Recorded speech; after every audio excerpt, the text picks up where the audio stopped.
I was camping in Ohio by myself. I was on third and final night there. Woke up to piss, walked about 10 feet from my hammock, and noticed a headlamp about 80 to 100 feet from me. I watched it for about 10 minutes. I watched him stand up, sit down.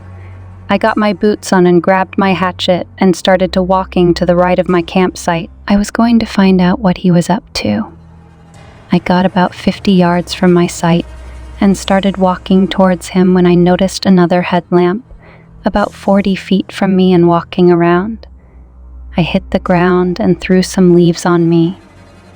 He walked about 10 feet from where I was laying. Then he stopped, lit a cigarette, and finished his beer. He threw his can on the ground. After he got far enough that he couldn't hear me, I got up and started walking towards the first guy. I got close enough to him that I can hear his phone receiving messages. I moved up closer to him quietly to where I can see his face lit up from his cell phone. That's when he stood up and started walking towards my hammock. I laid there on the ground for a minute and made my way towards my site. I stopped when I started hearing my tarp that I had above my hammock being trashed. Then I can see flashlights, and then my big flashlight turn on and off. I heard my mess kit being thrown and them talking about how he was just here. I laid on the ground and watched my flashlight walk away until it was a small, dim light. When the sun came up and I returned, my whole site was destroyed. My hammock and tarp was shredded by what looked like a machete. My mess kit was stomped on. They took my backpack, rain gear, and flashlight. I went to the spot where I seen the first guy and found chew pouches, 8 empty beer can, and an empty lighter. I walked to where I seen the other guy and found an empty bag of powder which turned up to be meth, a mess of cigarette butts and a pile of shit with no toilet paper to be found. And I was in college. I went camping and hunting with a girlfriend on an island where my family has a very tiny plot of unusable land. The island borders the ship channel in coastal Louisiana, about 5 miles from the Gulf. This place is relatively new, but I've scouted it before. We get to the spot, and I have to pull my boat across about 60 yards worth of 4 feet water over a sandy bottom to get close to the shoreline. I then bury a big 4-inch aluminum rod as far as I can get it into the sand with my bow rope on it. Boat's tied up. Girlfriend is excited. We bushwhack our way to somewhat of a sandy clearing on a hill next to a small bluff where the boat is staked and tied below. First issue. No mosquito repellent, and they were awful. Whatever. We pick up and head into the thickets, being careful because there were signs of massive hogs out there. We find a spot, set up, and start hunting. Aside from the mosquitoes, we didn't see anything but a really pretty sunset. Narrator: that's when it all went to shit. I didn't have a flashlight. We ended up getting into some thick stuff on the way back, and pigs started darting around. We could hear them but couldn't see. I only had the laser on my R, which was absolutely useless for vision. She's freaking out. Pigs are crashing around. We pushed forward slowly and made it out, and quickly walked back to camp to start a fire. We had to shoo some wild cows away from our spot, and one broke one of my tent poles, but whatever. It was working. We started a fire and ate, and everything was a little better, so we turned in. I tossed and turned. It was like 60, but the humidity and fog was so bad it was dripping off the roof of the tent, soaking wet, cold. We were just trying to make it through. I woke up to the sound of a hurricane, waves crashing ridiculously loud. I thought WTF. Then I thought the boat. I ran down there with no light, on the laser on my R and the dim light of the moon through the fog. A big long ship had come down the channel, and it pushes a wall of water that, when it gets to the shallows, curls up and crashes and drags trees. It's pretty violent. So I look. No boat. No boat. I'm fucking full panic now. I start shining the laser around, hoping to bounce off something. It took about a minute, and I hit the shiny, reflective boat registration tag. It was well into the ship channel. I ditched my pants and gun and started swimming at night in the ship channel. I get to my boat tangled in trees from the bow rope and half sunk. I got it back, finally, and it was about 5 a.m. Once there was enough light, I packed up the tent and we left. That was absolutely the worst night camping in my life.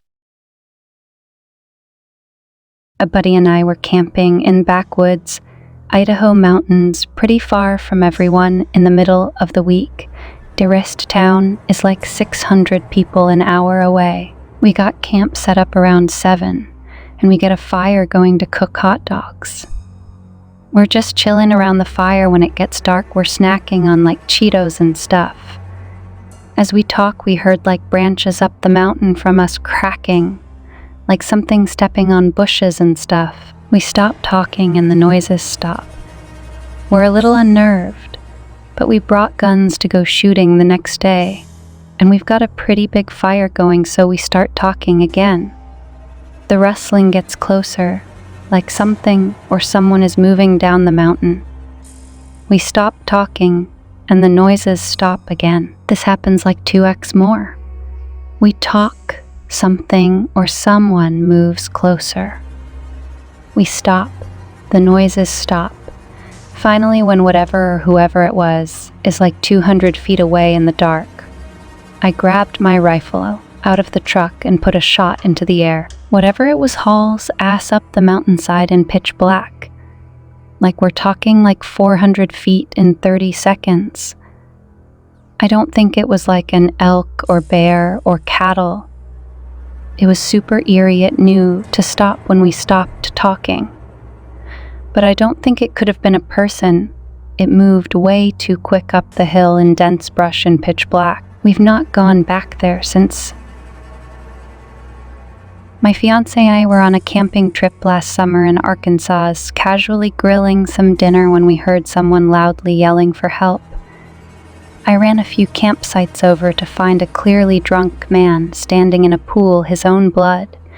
Apparently he had dropped his knife and nicked an artery in his ankle, which was spurting blood like a fountain. My fiancé was not far behind me and helped get it wrapped up and elevated while I ran back for my phone to call for an ambulance, only to find out I had no cell service.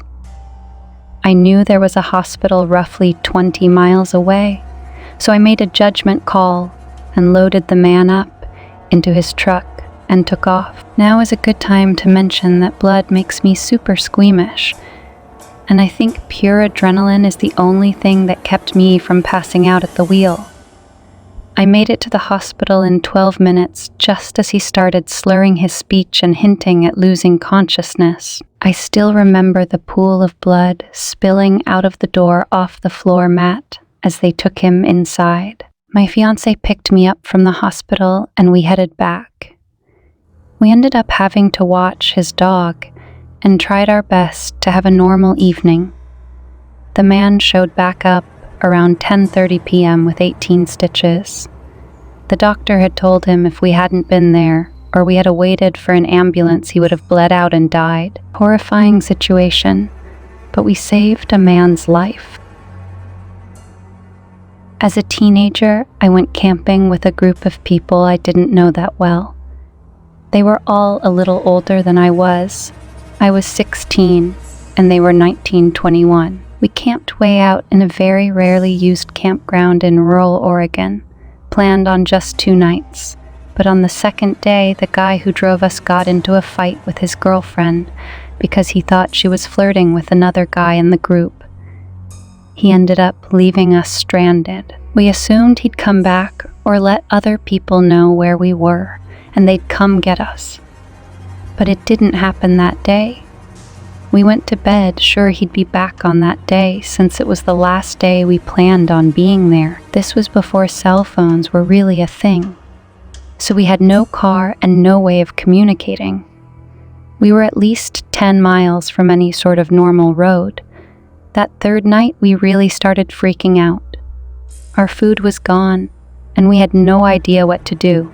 In the morning, we were contemplating walking to the main road, but couldn't agree on what to do. Luckily, by mid-morning, a family showed up to camp, and they drove a few of us to the nearest little town, and we were able to call and have people come get us and our camping gear.